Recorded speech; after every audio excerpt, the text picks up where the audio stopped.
ایک اور وجہ بھی بیان کی جاتی ہے. بعض مفسرین کا قول یہ بھی ہے کیونکہ یہ جو لوگ تھے عیسیٰ علیہ السلام کے ماننے والے، جو عیسیٰ علیہ السلام پر ایمان لائے، جنہیں قرآن نے حواریون کہا، جنہیں عیسیٰ علیہ السلام نے مدد کے لیے کہا، تو انہوں نے ہاں کی اور اللہ نے انہیں غلبہ عطا فرمایا. ان لوگوں کو حواریون کہنے کی ایک وجہ یہ بھی ہے کہ یہ حلال رزق کمانے کے لیے دھوبی کا پیشہ اختیار کر کے کپڑوں کی دھلائی کرتے تھے، کپڑوں کو صاف کرتے تھے، اس لیے انہیں حواری کہا گیا. اب یہاں ایک بات اور عرض کر دوں، دیکھیے کتنے عظیم لوگ ہیں جنہوں نے اللہ کے دین کی مدد کی عیسیٰ علیہ السلام کے ساتھ مل کر، جن کا ذکر اللہ نے قرآن کے اندر فرمایا، جنہیں اللہ نے دشمنوں کے مقابلے میں خود فرمایا کہ ہم نے انہیں غلبہ عطا فرمایا. یہ وہ عظیم لوگ، یہ زیادہ نہیں تھے. مفسرین نے ان کی تعداد کے حوالے سے لکھا ہے کہ یہ 12 پاک باز اور نیک نفس لوگ تھے. صرف 12 جنہیں حواری کہا گیا، حواریون کہا گیا. ان کی نیتیں اچھی تھی، ان کے دل صاف ستھرے تھے، اللہ نے ان کی مدد فرمائی دشمنوں کے مقابلے کے اندر بھی.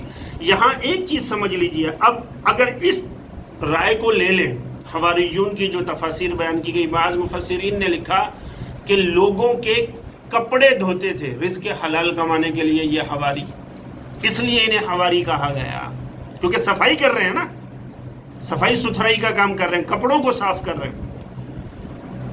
پتہ چلا رزق حلال کمانے کے لیے کوئی بھی کام چھوٹا نہیں ہوتا. رزق حلال کمانے کے لیے کوئی بھی کام،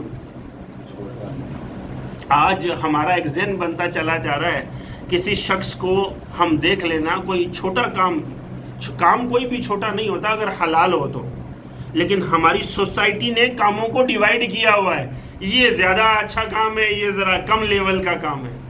حالانکہ دیکھنا یہ ہوتا ہے حلال ہے یا حرام ہے. چھوٹا بڑا سوسائٹی کا معاملہ نہیں دیکھنا ہوتا، حلال اور حرام دیکھنا ہوتا ہے. ہم حلال حرام دیکھنے سے زیادہ کام کی نوعیت کو دیکھنا شروع کر دیتے ہیں. عیسیٰ علیہ السلام کے ماننے والے یہ لوگ اگر ان مفسرین کی رائے کو لے لیں جنہوں نے اس رائے کو اپنایا ہے کہ انہیں حواری اس لیے کہا گیا کہ یہ لوگوں کے کپڑے دھویا کرتے تھے، انہیں صاف کیا کرتے تھے، اس لیے انہیں حواری کہا گیا، تو دھوبی کا پیشہ آج بھی کمتر سمجھا جا رہا ہوتا ہے. لیکن آپ یہ دیکھ لیجئے گا کہ پیشہ کمتر نہیں ہوتا اگر رزق حلال کمایا جا رہا ہے. تو کام میں کوئی بھی کام کم نہیں ہے، حلال رزق ہونا چاہیے. ہمارا معاملہ بدقسمتی سے الٹ ہوتا جا رہا ہے، پیسے دیکھے جا رہے ہوتے ہیں زیادہ، کام حلال ہے یا نہیں، یعنی جو پیسے آ رہے ہیں، جس کام سے آ رہے ہیں وہ کام جائز بھی ہے کہ نہیں، اس کو دیکھنے کا رواج ختم ہوتا جا رہا ہے بہت تیزی کے ساتھ. بس پیسے آ جائیں زیادہ، کیسے حاصل کیے جا رہے ہیں، اس کی طرف ذہن کم ہوتا چلا جا رہا ہے. یاد رکھیے گا حلال کا حساب ہے. حلال کا کیا ہے؟ آپ سے سننا چاہوں گا، حلال کا کیا ہے؟ اور حرام پر عذاب ہے، اس پر حساب نہیں ہے. ہمیں یہ بات ذہن میں رکھنا چاہیے. حساب کس کا ہونا ہے؟ حلال کا ہونا ہے. قیامت والے دن پوچھا جائے گا کہاں سے کمایا، کہاں پر خرچ کیا.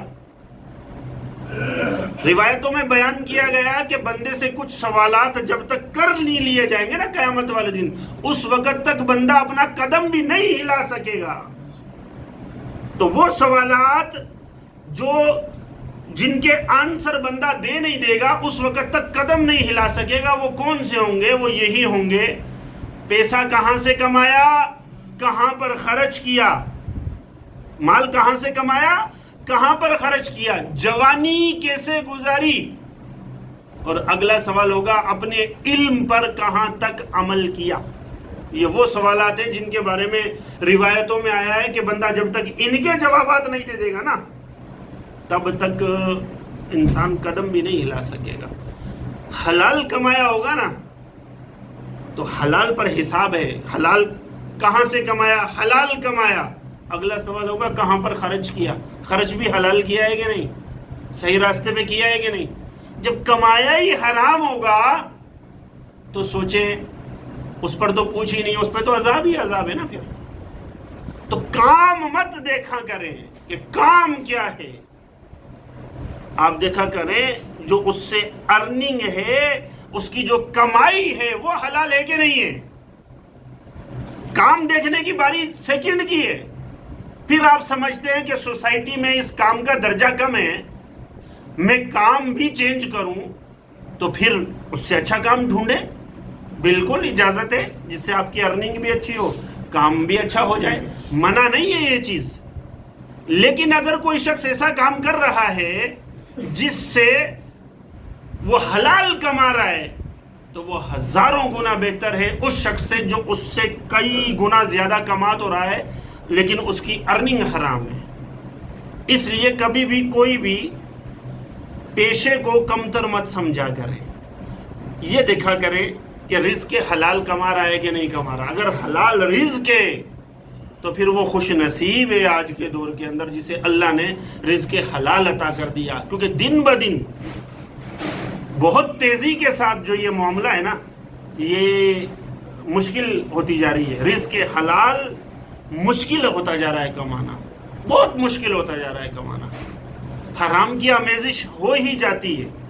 معاملہ دن بدن بہت سخت ہوتا جا رہا ہے. اللہ تعالیٰ مجھے بھی اور آپ سب کو بھی اپنے حفظ و امان میں رکھے اس حوالے سے.